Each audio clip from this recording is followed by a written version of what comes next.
जो next topic है वो है मोटिवेशन। सबसे सिंपलेस्ट अगर आप मुझसे पूछें कि अभी तक हमने जितने भी पढ़े हैं टॉपिक्स, उसमें से जो सबसे इजीएस्ट टॉपिक है वो मोटिवेशन है।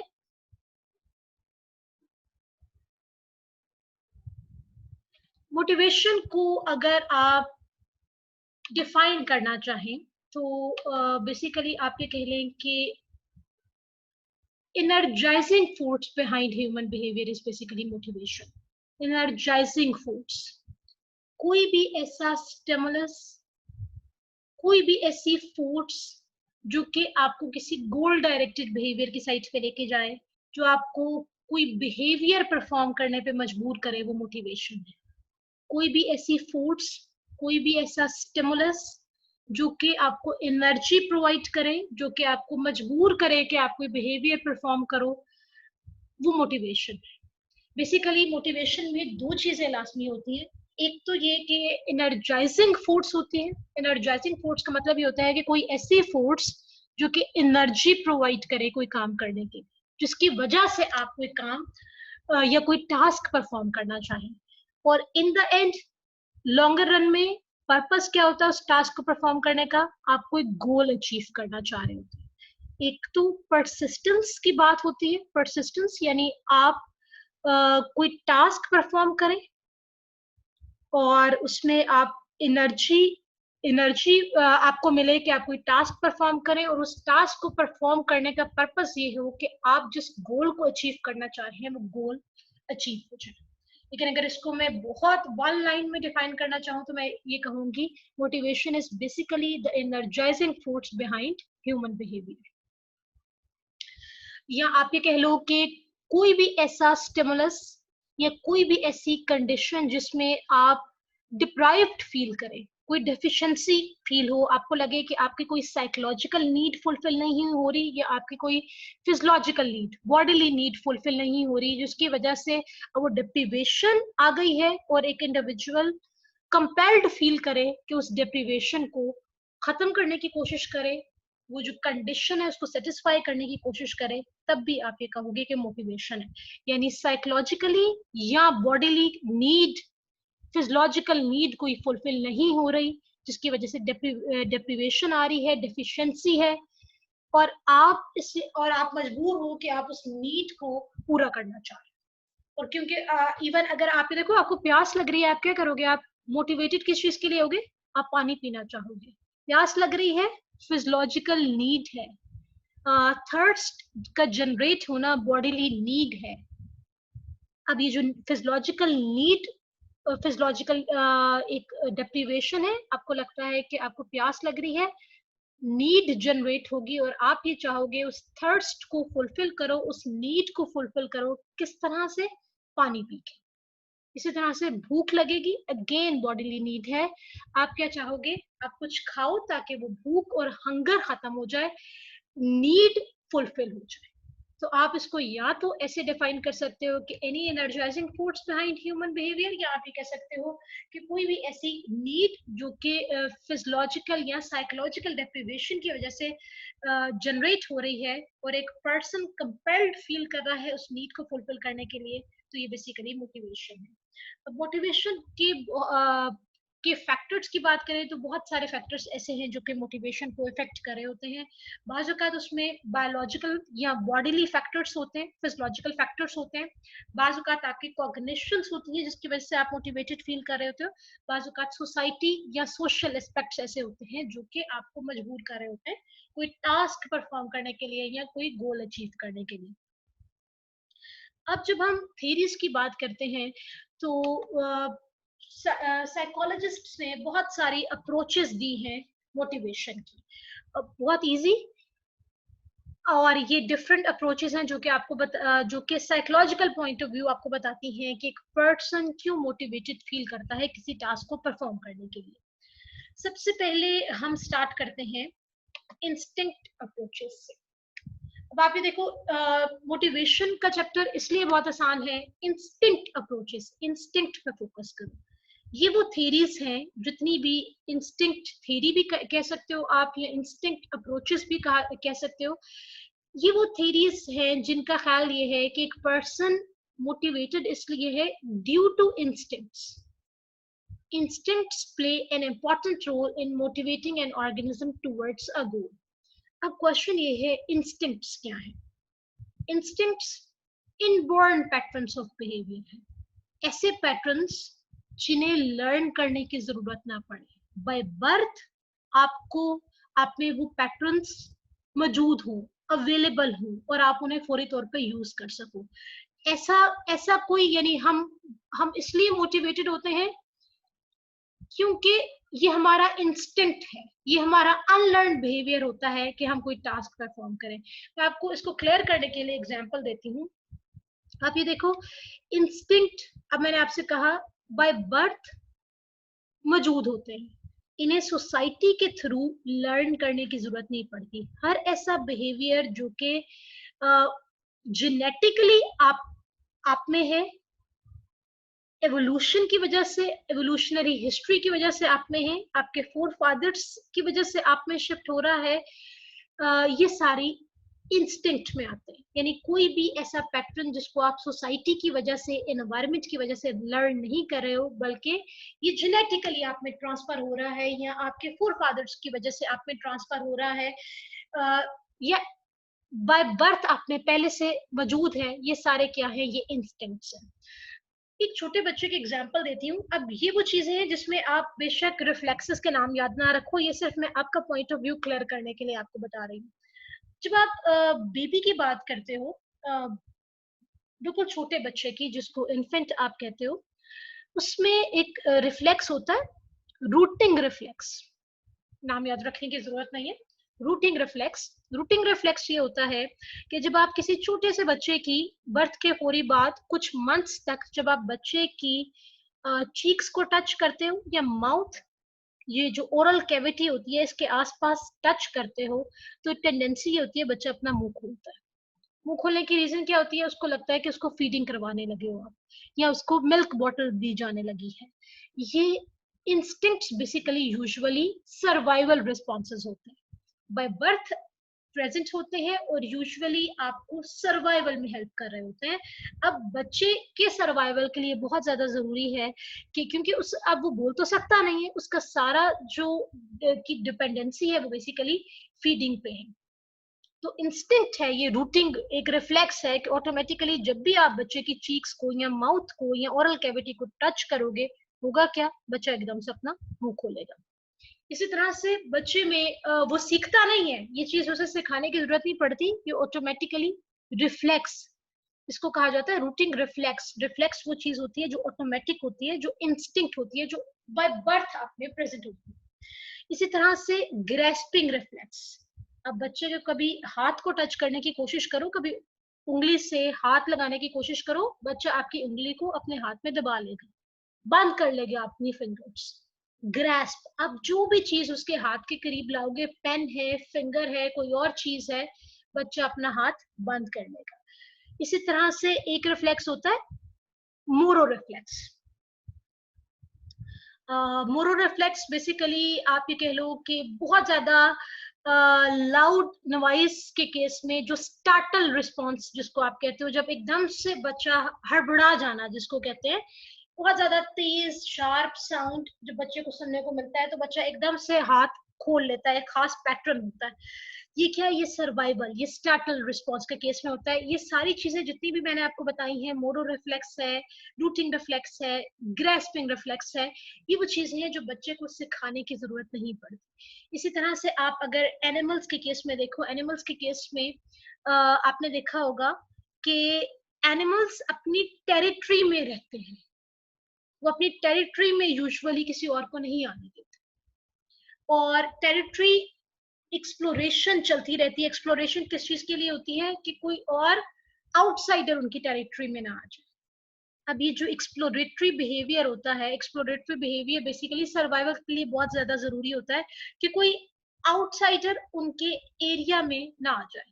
आप इवन ये देख लो, आपने कैट्स एंड डॉग्स में भी देखा होगा, कैट्स भी जिस एरिया में होती हैं या डॉग्स जिस एरिया में होते हैं, कैट्स के केस में आपको ज्यादा नजर आता है, वो बेसिकली किसी बाकी कैट्स को वहां आने से एकदम से आप ये कह लो कि लड़ाई वगैरह होना शुरू हो जाती है। ये क्या होता है, ये सारा एक्सप्लोरेटरी रिस्पॉन्स जो होता है, टेरिटरी को आप किसी और को इन्वेड नहीं करने दे रहे होते। और रीजन क्या होती है, ये आपका सर्वाइवल रिस्पॉन्स होता है। आपको एनिमल्स में भी बहुत सारे ऐसे इंस्टिंक्ट्स नजर आएंगे जो कि उन्हें सिखाने की जरूरत नहीं पड़ती, यानी हम इसलिए मोटिवेटेड होते हैं। इंस्टिंक्ट अप्रोचेस ये कहती हैं कि हम इसलिए कोई बिहेवियर परफॉर्म करने के लिए मोटिवेटेड हैं क्योंकि ऑटोमेटिकली हम हमारे अंडर ये टेंडेंसी है, हमें बाय बर्थ हमें ये टेंडेंसी मौजूद है कि अपने सर्वाइवल के लिए वो बिहेवियर परफॉर्म करना जरूरी है। अपने सर्वाइवल के लिए हमने जेनेटिकली एवोल्यूशनरी हिस्ट्री के थ्रू या बाय बर्थ हमें एक टेंडेंसी अवेलेबल है कि हमें एक बिहेवियर इसलिए परफॉर्म करना है क्योंकि वो हमारे सर्वाइवल के लिए जरूरी है। जैसे मैंने आपको बेबीज में रूटिंग रिफ्लेक्स की एग्जांपल दी कि उन्हें लगता है कि उनके माउथ को टच करेंगे तो उन्हें फीडिंग करवाई जाएगी। ये उनका सर्वाइवल रिस्पॉन्स है। वो इसलिए मोटिवेटेड है, वो इसलिए अपना मुंह खोलते हैं क्योंकि उन्हें लगता है कि उन्हें आप मिल्क बॉटल देने लगे। इंस्टिंक्ट है। अब इंस्टिंक्ट अप्रोचेस ये कहती हैं कि एक तो इंस्टिंक्ट्स आपको ये कह लो कि इंस्टिंक्ट अप्रोचेस का कहना ये है कि आप एनिमल्स की बात करो या लोगों की बात करो, एनिमल्स या लोगों की जब आप बात करोगे तो बेसिकली ये कुछ खास पैटर्न्स होते हैं जिनके साथ, जो कि इनमें लाजमी होते हैं। बाय बर्थ ये प्री प्रोग्राम्ड होते हैं, जैसे आप ये कह लो सिस्टम में इंस्टॉल किया होता है इनके कुछ बिहेवियर्स, और वो बिहेवियर सिर्फ इसलिए ये परफॉर्म कर रहे होते हैं क्योंकि इनका सर्वाइवल बेस कर रहा होता है इन बिहेवियर्स पे। अब आप जितने भी एनिमल्स की बात करो या जितने भी ह्यूमंस की बात करो, आप ये देखोगे सेक्सुअल बिहेवियर मस्ट होता है उनमें। रीजन क्या होती है, रीजन रिप्रोडक्शन होती है। स्पीशीज को, जनरेशन को आगे लेके चलना बेसिकली रिप्रोडक्शन में आ जाता है, और ये एक इंस्टिंक्ट रिस्पॉन्स है जो कि सिखाए बगैर आगे एनिमल्स में आपको नजर आता है। रीजन क्या है कि अगर सेक्सुअल बिहेवियर परफॉर्म नहीं होगा, स्पीशीज का आगे बढ़ना या आप ये कह लो जनरेशंस का आगे बढ़ना पॉसिबल नहीं होगा। अब इंस्टिंक्ट्स की तो हमने बात की कि हम अपने सर्वाइवल के लिए बहुत सारे टास्क्स को परफॉर्म करने में इंटरेस्टेड होते हैं। इंस्टिंक्ट्स पे बहुत ज्यादा क्रिटिसिज्म ये आया कि हमें यही नहीं पता कि इंस्टिंक्ट्स हैं क्या। मैंने अभी आपको बेबीज में 3 तरह के रिफ्लेक्सेस की एग्जांपल दी जिनको सीखना नहीं पड़ता। इसके अलावा भी बेबीज में बहुत सारे रिफ्लेक्सेस होते हैं, एनिमल्स में भी बहुत सारे होते हैं, ह्यूमंस में भी बहुत सारे होते हैं। साइकोलॉजिस्ट इस चीज पर डिसएग्री करते हैं कि इंस्टिंक्ट्स हैं कितने टोटल। जब यानी जब तक हमें इंस्टिंक्ट्स का नंबर नहीं पता होगा हम कुछ नहीं कर सकते। अब उसमें एक साइकोलॉजिस्ट था विलियम मैकडोगल, आप लोगों को नाम याद रखने की जरूरत नहीं है। आप सिंपल ये कह सकते हो क्रिटिसिज्म में कि इंस्टिंक्ट्स का जो एग्जैक्ट नंबर है वो आपको नहीं पता। विलियम मैकडोगल का ये ख्याल था कि इंस्टिंक्ट सिर्फ 18 होते हैं, और एक और सोशियोलॉजिस्ट था जिसका ये ख्याल था कि मोर देन 5000 इंस्टिंक्ट्स होते हैं। अब आप ये देखो, जब आप ये कहोगे मोर देन 5000 इंस्टिंक्ट्स हैं तो वो कौन कौन से इंस्टिंक्ट्स होंगे, उनको नेम देना भी इवन शायद पॉसिबल नहीं होगा। एक तो क्रिटिसिज्म ये था कि हमारे लिए नंबर डिफाइन करना पॉसिबल नहीं है इंस्टिंक्ट्स का। जब तक नंबर डिफाइन नहीं होगा आप कैसे हर इंस्टिंक्ट को डिस्क्राइब करोगे। सेकेंडली, जो बहुत इंपॉर्टेंट क्रिटिसिज्म इस पे हुआ वो ये था कि हम बहुत से बिहेवियर इसलिए परफॉर्म करते हैं क्योंकि वो बिहेवियर लर्न होते हैं। आप इसलिए कोई बिहेवियर परफॉर्म करने में इंटरेस्टेड होते हो क्योंकि वो बिहेवियर लर्नड बिहेवियर होता है। वो बिहेवियर एक लर्नड रिस्पॉन्स होता है, आपने सोसाइटी की वजह से लर्न किया होता है, और इसलिए आप एक टास्क परफॉर्म करते हो। अब आप ये देखो, आप लोग एजुकेशन ले रहे हो, आपके आगे बहुत सारे गोल्स होंगे, आप में से कुछ लोग किसी जॉब में जाना चाह रहे होंगे, कुछ मतलब बेसिकली एक्सेल करना चाह रहे हो। ये चीज इंस्टिंक्ट्स में तो नहीं आ रही।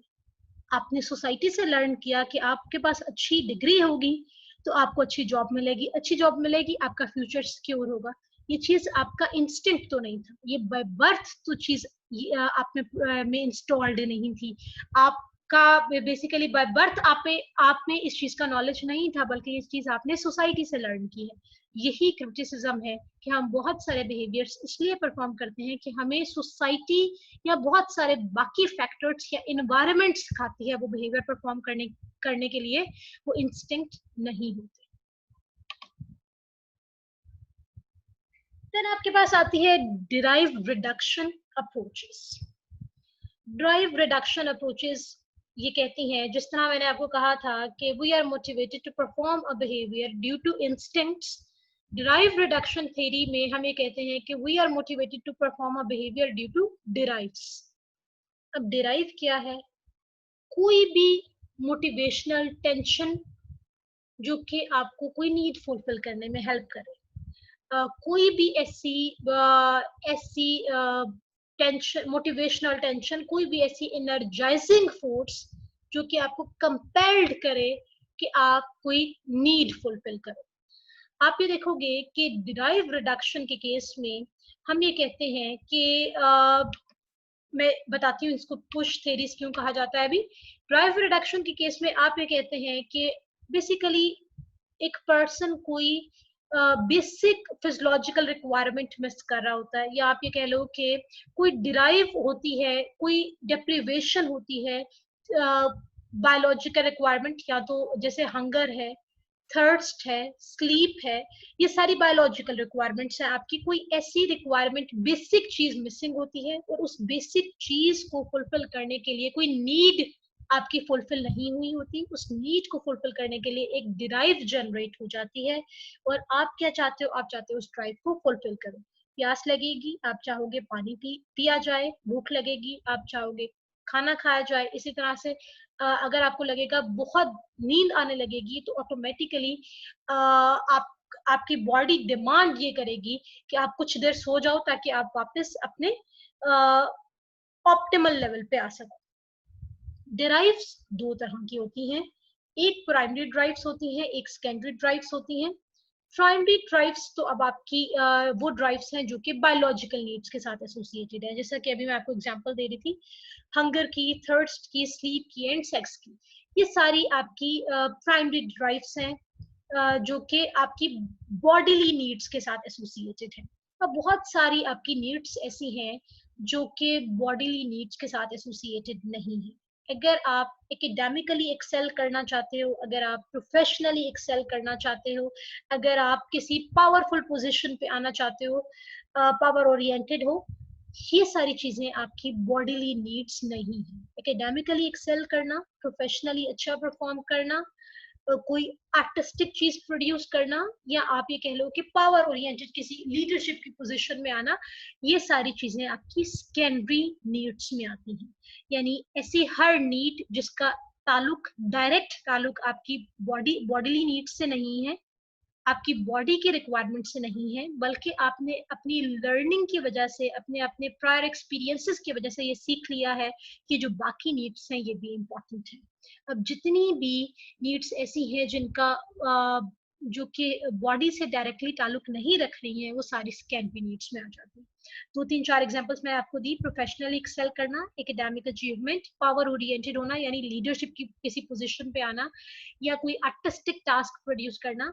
कोई भी बेसिकली प्राइमरी नीड्स में आपके पास सिर्फ एक तो ये आ जाता है कि आपकी ऑक्सीजन की नीड फुलफिल हो रही हो, आपकी हंगर की नीड फुलफिल हो रही हो, आपकी थर्स्ट की नीड फुलफिल हो रही हो, स्लीप क्योंकि बॉडी आपकी रिएक्ट करती है, इसलिए आपका स्लीप को ऑप्टिमल लेवल पे रहना बहुत ज्यादा जरूरी होता है। इसी तरह से सेक्स को प्राइमरी ड्राइव्स में इसलिए इंक्लूड किया जाता है क्योंकि सेक्स के बगैर आपकी स्पीशीज का की कंटिन्यूएशन पॉसिबल नहीं होती।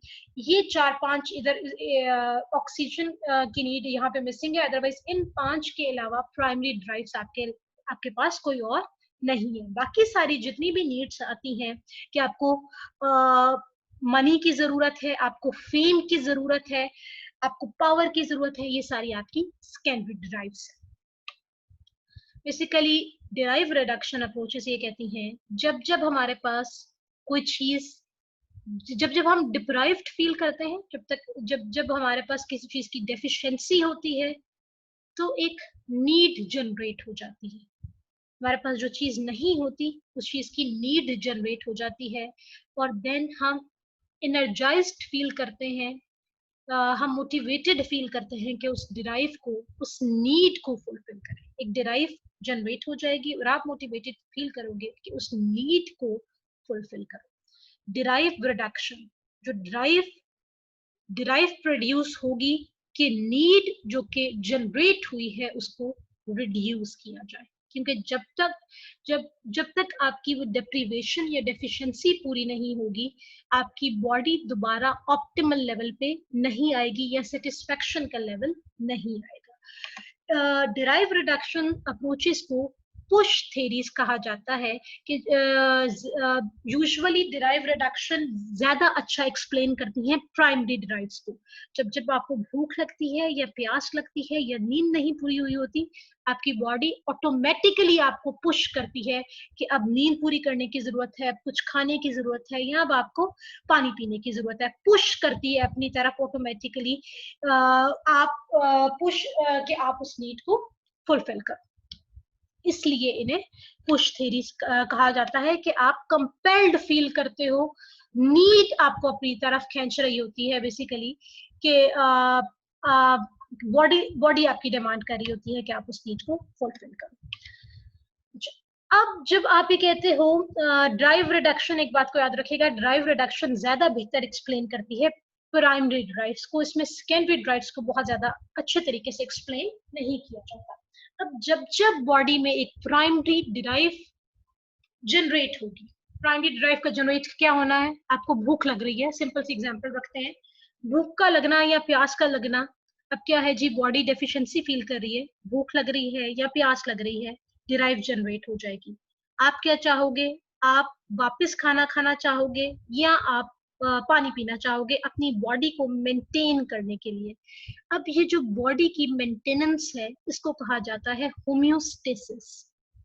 होम्योस्टेसिस, होम्योस्टेसिस क्या है? होम्योस्टेसिस ये है कि बॉडी आपकी ये चाहती है कि उसका एक जो बैलेंस है, जो एक स्टीडी इंटरनल स्टेट है, उसको मेंटेन किया जाए। आप ये कह लो कि बॉडी का बैलेंस मेंटेन करना बेसिकली होम्योस्टेसिस है। जब ये बैलेंस डिस्टर्ब होता है, आपकी बॉडी ऑटोमेटिकली आपको मजबूर करती है कि उस बैलेंस को दोबारा से फुलफिल किया जाए। भूख लगेगी, बैलेंस डिस्टर्ब होगा, डेफिशिएंसी क्रिएट होगी, आपकी बॉडी आपको कंपेल करेगी कि आप कुछ खाओ। जब आप कुछ खाएंगे तो होम्योस्टेसिस का लेवल दोबारा से मेंटेन हो जाएगा। प्यास लगेगी, आपकी बॉडी डेफिशिएंसी हो जाएगी, डिप्राइव्ड फील करोगे आप कि बॉडी में कोई चीज मिसिंग है। जब आप पानी पियोगे तो वापस बैलेंस रिस्टोर हो जाएगा। अब ये जो होम्योस्टेसिस है, इसकी वर्किंग बिल्कुल किस तरह से है, मैं आपको जस्ट आपको बॉडी टेम्परेचर की एग्जांपल देती हूँ, आपको रूम टेम्परेचर की एग्जांपल नहीं देती। जब आपको पता है कि ह्यूमन बॉडी का एक खास टेम्परेचर है, जब आपका टेम्परेचर बॉडी का लो हो जाता है, टेम्परेचर लो हो जाता है तो क्या होता है, सर्दी लगना शुरू हो जाती है। इसका पीछे का मैकेनिज्म क्या है, मैं आपको सिंपल कर देती हूँ, ये छोड़ देती हूँ कि मैसेज कहाँ से कहाँ जा रहा है, मैं सिर्फ आपको बता देती हूँ। जब आपका बॉडी का टेम्परेचर लो होता है तो आपकी जो ब्लड वेसल्स होती हैं वो कॉन्स्ट्रिक्ट हो जाती हैं। कॉन्स्ट्रिक्ट एक साथ स्पेस कम हो जाती है उनमें। कॉन्स्ट्रिक्ट होने का पर्पस ये होता है ताकि आपकी बॉडी से फर्दर हीट बाहर ना निकले और आप वार्मथ फील करें। इसी तरह से जब बॉडी के टेम्परेचर बहुत ज्यादा हाई हो जाता है, गर्मी लगना शुरू हो जाती है, गर्मी लगना शुरू हो जाती है, आपकी ब्लड वेसल्स एक्सपैंड हो जाती हैं, एक्सपैंड हो जाती हैं, स्वेटिंग होना शुरू हो जाती है। स्वेटिंग की फॉर्म में जो एक्स्ट्रा हीट बॉडी में होती है वो बाहर